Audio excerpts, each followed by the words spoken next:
Yeah, like I said earlier, I just love raising these boys. We molded them. The Lord just give them good, healthy bodies and turn them over to us, and we did the best we could with them. Did a bunch of things wrong and a few things right. Well, it seems the right ones have caught on here. I mean... Well, I guess it's a matter of opinion. Their mother now very pleased with them. Doris. We should mention Doris is really, as near as I can figure, the power behind this whole family anyway. Is that correct? Brother, you better say that again. You better say that. I'm not in trouble. Mention to my mother, when I was setting the national record, the state record, and all that, sure, my dad was my coach. My dad was the reason that I was best in the country. If it wasn't for him, I wouldn't have been nothing in the discus and track and field. He came to me one time and he said, Kerry, if you want to dedicate and do your dedicate your life to this discus, I'll go back to school and I'll learn everything there is to know about the discus.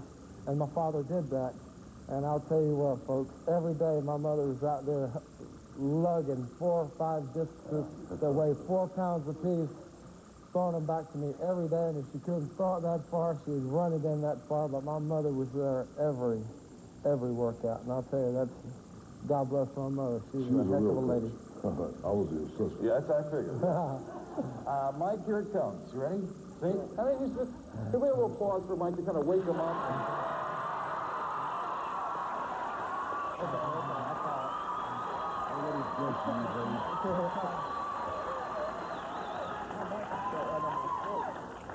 We talked to your dad, Mike, the first part about how wrestling was like. It was a real tough life. It is tough today, of course, as Kerry just explained. But you guys have gone over the edge to where your following is more like a rock star, a music star, as opposed to people who perform in wrestling. What is life like trying to get around town, trying to shop? I mean, you recognize a lot?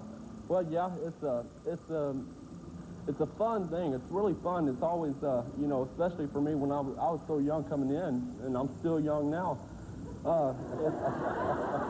Y'all remember that. Anyway, but it is an exciting thing, especially coming out of high school and getting into it and everybody recognizing you, you know, wherever you go. And like you said, the malls and things, it's hard. Had you planned to be a wrestler? Yes, I think so all my life. Had Dad planned for you to be a wrestler? I don't know. I sure. What it was, when I was about 6 years old, I started amateur wrestling, and I used to go to with my dad to the matches. Every match he ever had, I used to go to. He's never been beat. Mike's the only one of us who's never been beat? Wow. So maybe Chris. Yeah. That's pretty tough. Let me ask you about something that, again, for people who maybe are not wrestling fans, or at least don't follow it closely, you kind of made the headlines in 1985 by suffering toxic shock syndrome. Would you explain, you were near death, and we heard, you know, all about the mail, the prayers, everything that happened. How did you contract that disease, and how did you shake it? Well, I feel like I went to the hospital for my shoulder surgery just before that.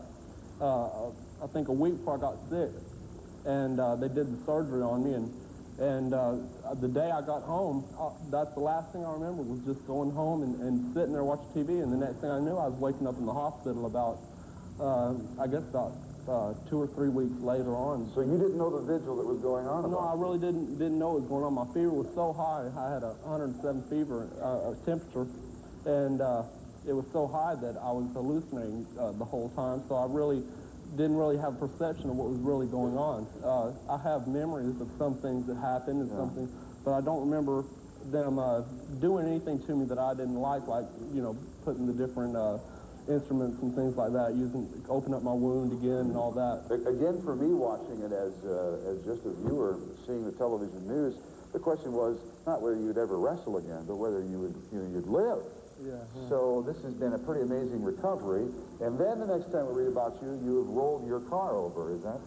Yeah, that's true. That's kind of my fault.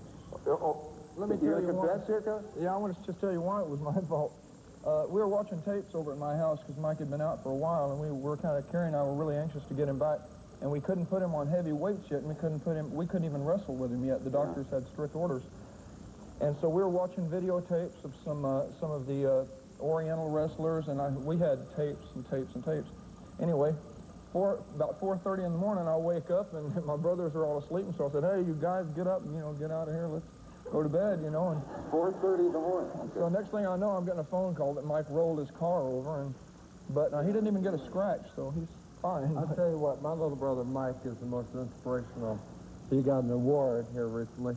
Yes. And my little brother is the most inspirational wrestler of my lifetime, my brother Kevin's lifetime. He's taken all that, and my little brother Mike has came back. Because they always put me over so good. Oh, yeah. I think you're doing just fine by yourself. I tell you what, let's do our break, and if you're ready, we're going to come out in the audience and get your questions for the Von Erichs, okay? If you continue with the Erichs TV Talk Show.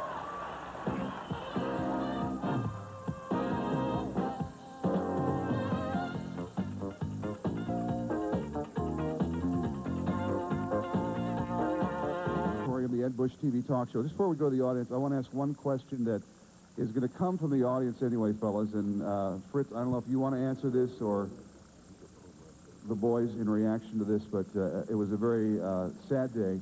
We heard about David, Fritz, your son, dying in Japan. Could you tell us in just a moment or so the circumstances that led to the end of his life and what this has done to the family, Fritz?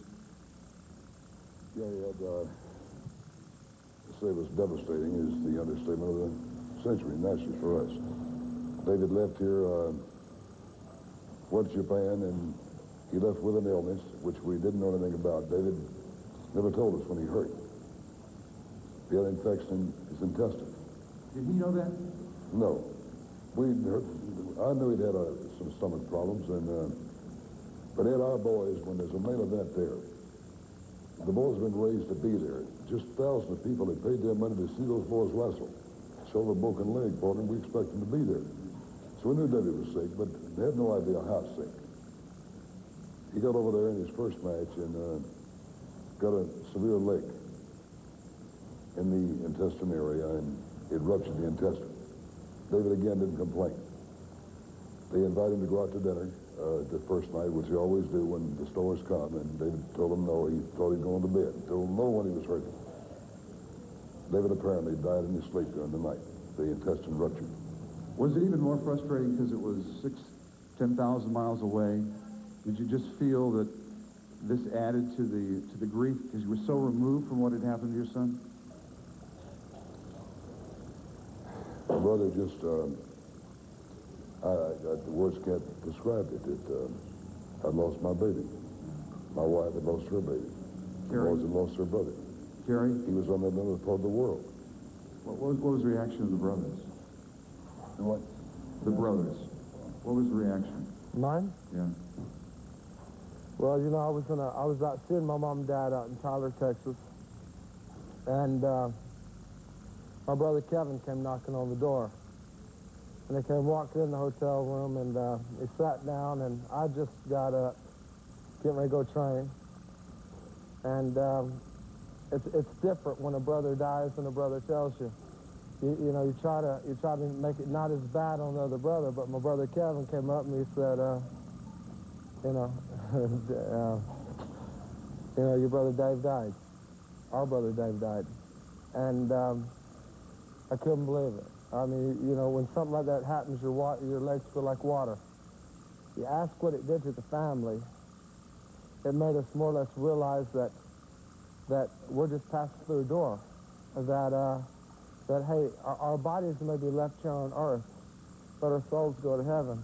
And if you've accepted the Lord into your heart, then you're going to go to heaven. And a lot of people said, well, we're never going to see your brother Dave again. What do you feel about that?